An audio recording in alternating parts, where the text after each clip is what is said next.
Oh, this is a slightly familiar looking title screen. Hey guys, Saxdude26 here.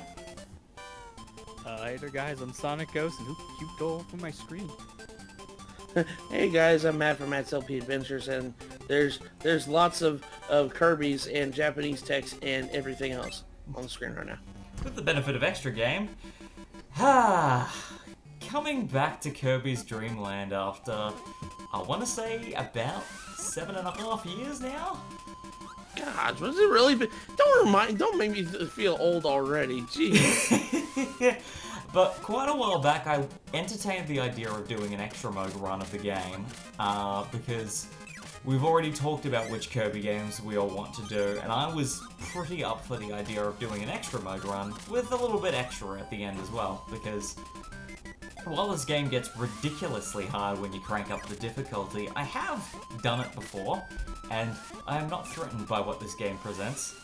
I conquered you in Return of the King, I can conquer you here, it's fine, I can do it on a train trip, this isn't hard.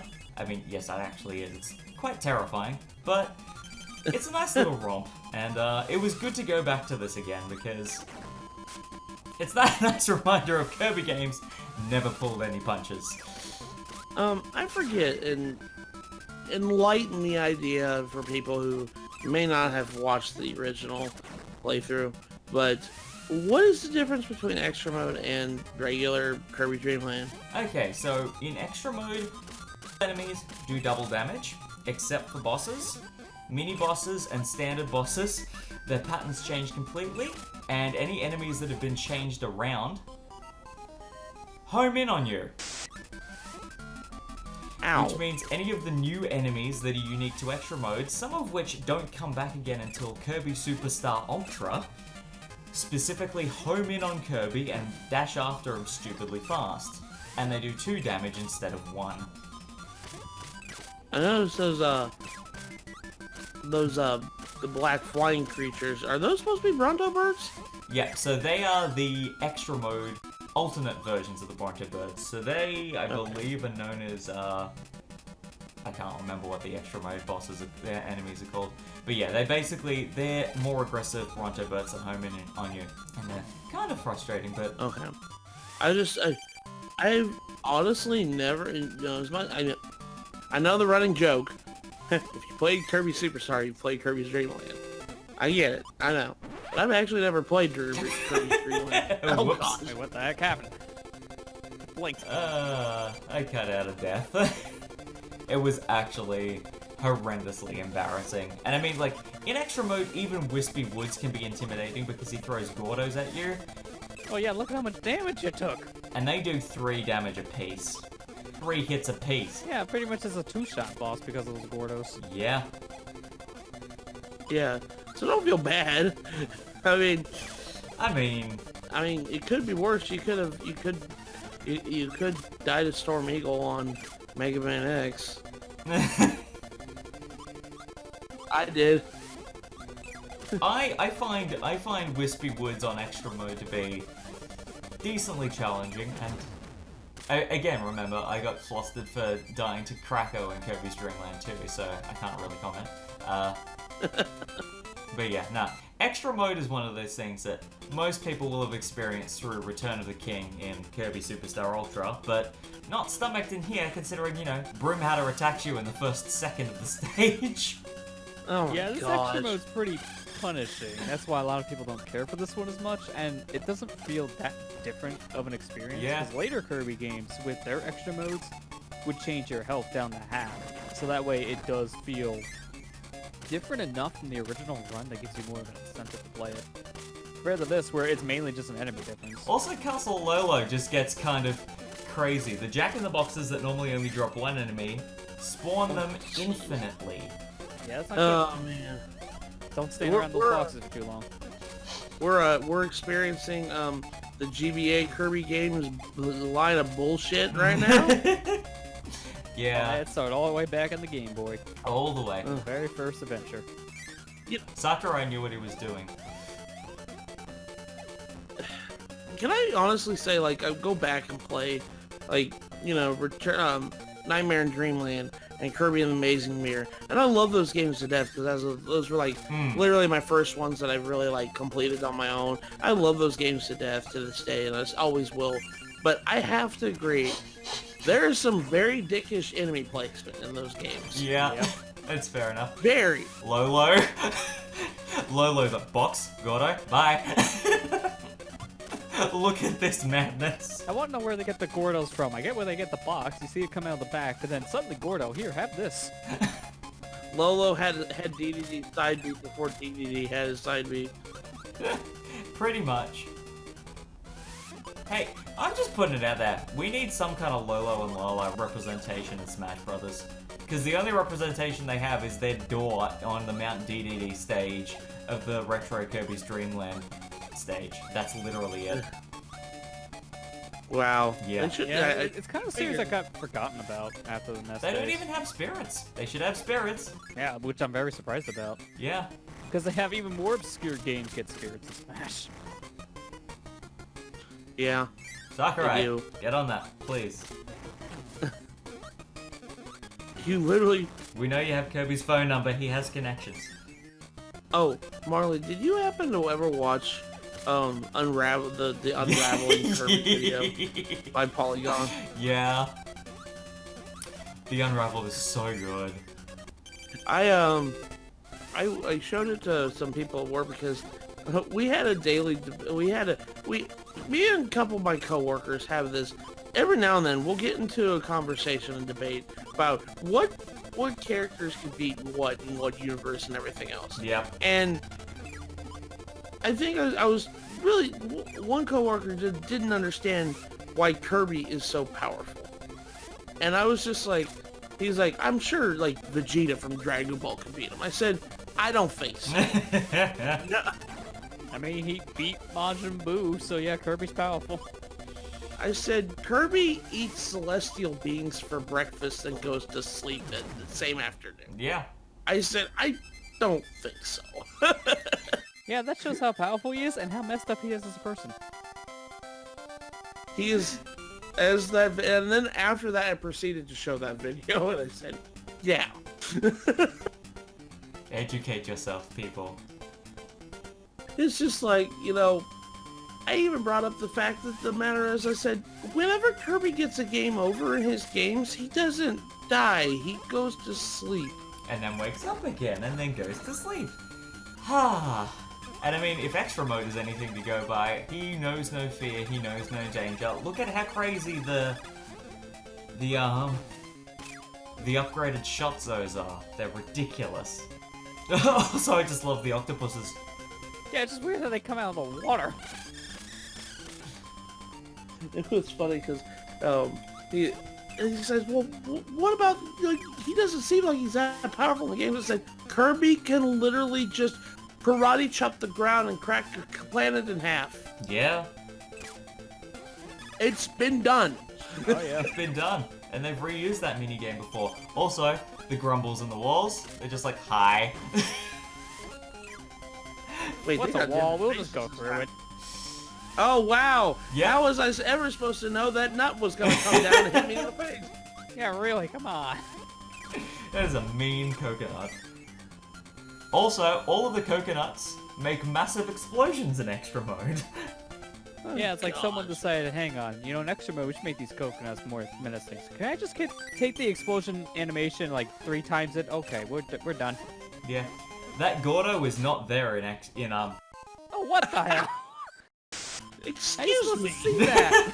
You have to float down gently to avoid those Gordos. Extra mode is brutal, what can I say? You see, I played the original Kirby's Dreamland a couple times, but I've never really played extra mode because of this stuff. Yeah. Oh my gosh. Anyone who says Kirby is easy is a fool. Hand them the extra mode in any Kirby game. Like, have fun. Or You will have regret them these go words. fight True Arena and say, have fun. Yeah, it's like, you thought the True Arena was hard? It's Kirby's Dreamland. Here, hold my beer. Yeah, then you give them one of the newer games like Robobot or Star Allies. Like, yeah, if you don't use things like Amiibo, you're screwed. Negotiable. But I mean, like, it's beatable. It's just like, you just gotta remember, it's really just kind of trial and error. This isn't like difficulty for difficulty's sake. It's just like, Mean. this is just flat out bullshit. Yep. Yeah. Well, this is what a lot of games did back in this era to extend playtime, because this game you can beat in half an hour. Yeah. So this basically doubled the length of the game. In fact, actually tripling it, because it's probably going to take you an hour to beat compared to the half an hour game. Yeah. And I actually managed to dodge the cannon that time. Amazingly. Yeah, I'm surprised with how sporadic those cannonball shots are. Did you see that cannon just like go, like, it's like, it was shooting at such a high velocity. It's not having a good day. Oh my god, that was ridiculous. Yeah. It is not in a good mood. It is the angriest cannon I've ever seen. Well, this is gonna end well. Yeah, I'm guessing it did. Yeah, you know it's extra mode when Wispy Woods gives you as much trouble as Kabula. I mean, to be fair, this boss is kind of annoying even on standard Yeah. difficulty. And then this happens. But in Yeah. extra mode, this guy just doesn't have a speed cap and says, alright, hang on, let's go. Kabula, she is always difficult. She never stops being difficult. What is with, In every iteration. what was it with the Game Boy having bosses where, like, a shoot 'em up boss in a game? Shmup bosses are just Yeah. fun. This was in an age that was like a super popular I mean, gameplay like, thing. Mario Land did it Yeah, I get it. I mean, as well. I'm not knocking it, because I like shmups too. I mean, you have I mean- to thank that boss, because Kabula's the whole reason why every Kirby game basically has a shmup section. Yeah. That is true. I am not dealing with... Scarfies, I'm not dealing with you today. I'm just waiting for one of these to be instant upset. Now I just kind of want to play EOS Patrol and just shoot all the Scarfies. Yeah, oh my gosh. Look how fast those guys are going. Oh, by the way, the parasols home in on you. Because extra mode. Oh, because extra mode. Someone gave a parasol a brain. That's not good. I mean, to be fair, they have eyes and bounce around in Dreamland 2. This is true. Yeah. And there's a mini-boss based on one as well. Also, Oh my god. What the heck? They literally spawned on top of also, me. Link is in Dreamland. Now he's Oh, not. hi, Link. Bye, Link. Everyone thought the Link power from Mario Maker 2 was cool, and Kirby's Dream Land's over here like, I did it first. Also, Pelicans of Death. And enemies going stupidly freaking fast. Well, no, I'm not gonna blame the game on that one. Kirby, you're just you're just invading their space. They're just trying to run home. You're just in the middle of their traffic. Cautionary Kirby on 1 health.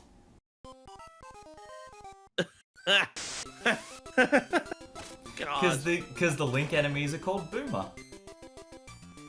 Okay, Boomer. Okay, Boomer. Okay, bye, Boomer. So, now that we've done with that nonsense, more nonsense. Floating cat head, floating cat head, floating cat head, go doing this. Oh my Extra mode has no chill. I love it. I mean, I get to the point now where it's like, what do I say? Like, this is ridiculous. Like, how do they expect you to, like, deal with this? Yeah. Yeah, it's one of those game modes that really tests the patience of a player, and it really Absolutely. a test of trial and error. Got all of the screen wrap on the top left there. You can just see the cutters going through the top. Now, Kracko Jr. Yeah, he quick. I'm just gonna hide in my corner. You're not gonna get me at all. This is the only consistent way I have been able to defeat him. But that shouldn't even work, because Kracko clipped you. Yeah, so you grab the bomb, inhale, face the wall so that you're about 3 pixels out of his hitbox, shoot it when he goes past, duck. Rinse. Because if I keep it in my mouth, or I let him swing back without ducking, he will hit me every time. Yeah, they don't give you much room to break dodges Yeah. in that fight. Power-ups! Let's go! Through the Bix! No thank you! No thank you! No. Invincibility theme sounded so different than what I'm used to nowadays. I mean, because this isn't the invincibility, that's the shooting theme. Oh, I'm sorry. We only got the invincibility candy in World 2, and I know there is an alternate path in World 4 where it is, but I didn't get it in the extra mode run. The shooting theme didn't appear again until Air Ride, and then wasn't used again until one of the bosses in Ultra. Fun fact, the stars hurt you. Yeah, that's different about extra mode for some reason. Yep. Mm-hmm. They said, hey, this section is too easy. He's just, breaking blocks. Let's have falling stars hit him. Well, the weirdest part about it is they literally went in there on purpose to change the stars to an enemy hitbox because they exist in normal game. And now, in the Hidden Moon... Gordos? Oh my gosh, tight squeeze. This is like trying to skydive and someone shooting you with a machine gun. Oh, slow down. Look at all that slowdown. Matrix, whoosh. Actually, I'd be thankful for slowdown in this section because of all those Gordos. And of course, it means that Kracko full form is going to be even more violent. I mean, at least he's not nearly as fast as, like, the first form.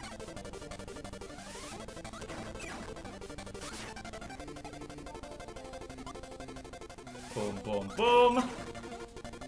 Like, his pattern is just, like... That's pretty much the fight. It's not as threatening as Kracko Jr., but it's very fast, so if you're not paying attention or you jump too low, it catches you off guard really easily. Thankfully, the jumping space is a little more generous, though. It's also nice that this Kracko, compared to later games, really only has like a set number of attacks, because in later games he would just home in on Kirby way more than this. And just one more hit, and he's down! Bye, Kracko. Kracko Smacko. I mean, out of all the bosses, mine is probably the final fight against Deity, because he has an enormous health bar.